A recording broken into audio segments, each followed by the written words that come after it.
আমরা দাঁড়িয়ে আছি আমাদের সেই ভাওয়ালের ঐতিহ্যবাহী নাগরীর এই পুকুর পাড়ে। নাগরীর জমিদার ফাদার তিনি ছিলেন ম্যানজেস, আর তার নামেই এই পুকুরটি অনেক পরিচিতি পেয়েছে। আমি ছোটবেলায় যখন এখানে আসতাম, আমার বাবা এখানে সেন্ট নিকোলাস স্কুলে শিক্ষক ছিলেন, অঙ্কের শিক্ষক, ইংরেজির শিক্ষক। সেই দড়িপাড়া থেকে, রাঙামাটিয়া থেকে অথবা বাঙ্গাল হাওলা থেকে দূর দূরান্ত থেকে ছাত্ররা তখন নৌকোয় করে দলে দলে বর্ষাকাল এখানে আসতো। তো এই যে পুকুরটা, এটার কিন্তু দুটো শান বাঁধানো বা পাকা ঘাট ছিল। একটি ছিল আমার পিছনের ঠিক এখানে, আর আরেকটি ছিল ওখানে মাঝখানে। কিন্তু স্বাধীনতা পরবর্তীকালে মানুষের, বাজারের হাজার হাজার মানুষের যথেচ্ছ ব্যবহারের কারণে এই পুকুরটা অনেক নোংরা হয়ে যাচ্ছিল। মাছ টাছ কিছুই বাঁচতে ছিল না সাবান বা অন্যান্য কেমিক্যালের কারণে। তারপরে এখানে সিদ্ধান্ত নেওয়া হয় ঘাটগুলোকে ভেঙে দেওয়া হবে। সেগুলো ভেঙে দেওয়া হয়েছে। এখন এটা সম্ভবত কারো কাছেই যারা দেওয়া আছে। এই যে বড়শি দিয়ে মাছ শিকার করতে মাঝে মধ্যেই টিকিট বিক্রি করা হয়, আর তারা আসে। আমার একটা স্মৃতি মনে আছে, এখান দিয়ে, এই নিচ দিয়ে একটা ঢুড়ো হয়ে, সুরঙ্গ হয়ে পুকুর থেকে একটা কিছু ওই জমিদার বাড়ির আমরা ছোট্ট একটা অংশ ব্রাদারগণ রেখে দিয়েছেন, সেটুকু দেখতে পাচ্ছি। তো ওখানে যারাই বসে সবাই মাটির নিচে ঘুরঘুর ঘুরঘুর, আকাশে সে বজ্রপাত হলে যেরকম গুরগুর শব্দ হয় সেগুলো শোনে এবং ভৌতিক ব্যাপার বলে সবাই মনে করে। অবশেষে অনেক চিন্তা ভাবনা করে তারা দেখলো যে এ কেমন ভৌতিক ব্যাপার, মাটির নিচে কেন এরকম শব্দ হবে। যা হোক, অতপর খুঁজতে খুঁজতে ডুবুরি বা জেলেরা খুঁজে পেল যে এখান থেকে একটা বড় সুড়ঙ্গ ঢুকে গেছে ওই বাড়ির নিচে, এবং ওর মধ্য দিয়ে সেই বিশাল বিশাল আইর বা জাঠাল এবং বোয়াল মাছ, গজার মাছ, সেগুলো সেখানে ঢুকে ওরাই যে নাড়ানাড়ি লাফালাফি করে, সেই শব্দেই এই বিল্ডিংয়ের নিচেই শব্দ এবং কিঞ্চিত সেই কম্পন অনুভূত হয়। তারপর বন্ধ করা হলো সেই সুড়ঙ্গ এবং ধরা হলো মাছগুলো, এবং সেই শব্দ আর সেখানে রইল না। তবে হ্যাঁ, এই জমিদার বাড়িটি অনেক প্রাচীন হয়ে গিয়েছিল, আমরা সংরক্ষণ করিনি।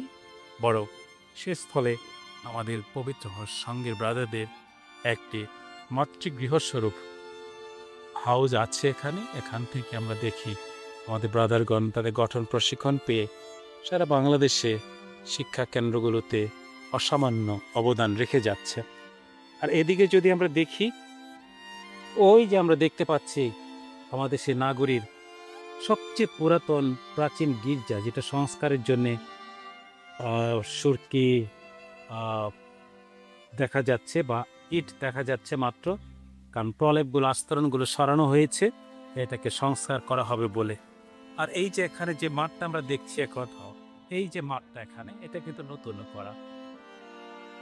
ওই পুরাতন মাঠে নতুন গির্জা করার পরে এখানে উদ্যোগ নেওয়া হলো যে বালি ভরাট করে বিকল্প মাঠ করে দেওয়া হবে। হ্যাঁ, আজকে এখানে অনেক আয়োজন চলছে। এই যে যুবকেরা এখানে প্যান্ডেল করছে, আজকে ঠিক তারা শ্রদ্ধে ফাদার উইস সিএসসি স্মৃতি ফুটবল টুর্নামেন্ট শুরু করতে চলেছে। তার স্মৃতি একসময় হয়তো বলা হবে, আমার তার সঙ্গে অনেক স্মৃতি কথা আছে। আর এই যে বিলটা দূরে, কি অসামান্য সুন্দর সেই দৃশ্য আমরা দেখতে পাচ্ছি। এই বিলটার নাম হচ্ছে ঝরার বিল। ঝরা ঘাস এখন আর আমরা দেখি না। গরুর জন্য বর্ষাকালে সেই কচুরি, পটকা এবং এই ঝরা ঘাসই ছিল সবচেয়ে বড় অবলম্বন। এই ঝরা গাছ কিন্তু এদেশের গাছ ছিল না, এগুলো সেই ভারতের কোনো কোনো জায়গা থেকে আমাদের জমিদার ফাদারগণ এখানে এনে রোপণ করেছিলেন। যে হাতি ছিল, সেই হাতির জন্য খাবার দেওয়ার জন্য বর্ষাকালে, কারণ এত কলা গাছ কোথায় পাওয়া যাবে। তাহলে এই সেই ঝরার বিল, ঝরার বিলের কিছু অংশ এসে এখানে থেকেছে। আর যারাই এই জমিদার বাড়িতে আসতো, মিশন আসতো, গির্জায় আসতো, তারা এই এখানে সেই নৌকোগুলো নোঙর করতো অথবা রেখে তারপরে পায়ে হেঁটে অথবা পুকুরে নিজেদের হাত পা ধুয়ে সুন্দর করে তারা এদিকে গির্জার দক্ষিণ দিয়ে প্রবেশদ্বার ছিল, সেখান দিয়ে যেত। আর বাকিরা ওদিক দিয়ে হাঁটা রাস্তা ছিল, ওই হাঁটা রাস্তা দিয়ে ওই পাশের গির্জা দিয়ে তারা প্রবেশ করত। আমি নিজেও সেই অভিজ্ঞতা করেছি অনেক ছোটবেলা। তাই আজকে মনে হলো যে আপনাদেরকে একটু দেখিয়ে দেই। খেলা চলছে বিশ্বকাপের, ওই যে আমরা দেখতে পাচ্ছি সবুজ আম গাছের উপরে আর্জেন্টিনার পতাকা। ভালো লাগতো যদি আশেপাশে আরেকটি ব্রাজিলের পতাকাও দেখতাম, কিন্তু সেটা এখন দেখতে পাচ্ছি না। তো এই হচ্ছে আমাদের সেই মিঞ্জা সাহেবের নামকরা নাগরির পুকুর। এপাশে হোস্টেল আছে, নাগরিক ক্রেডিট ইউনিয়ন আছে, আমাদের প্রাইমারি স্কুল আছে। এপাশে কোনায় আমি যাব, ওখানে একটা স্মৃতির কথা আমি বলবো। ওই কোনার মধ্যে একটা সাংঘাতিক স্মৃতি জড়িত আছে, সে কথাটুকু না বললে হবে না।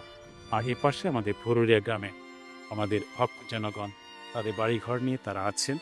এই রাস্তাটা অনেকবার উঁচু করা হয়, প্রচণ্ড বৃষ্টিতে ধুয়ে যায়, মুছে যায়, পুকুরের পাড় তো ভেঙে যাচ্ছে। তো জানি না, প্রকৃতি পরিবর্তনের মধ্য দিয়ে চলে, সেভাবে এগিয়ে চলুক আমাদের সেই পরিবর্তিত খ্রিস্টীয় প্রাচীন জনপদ। লোকজন আসবে যাবে, প্রকৃতি থেকে যাবে শুধু তার পরিবর্তনের রূপান্তর ধারায়। এই তো আমাদের ভাওয়ালের নাগরী। ধন্যবাদ।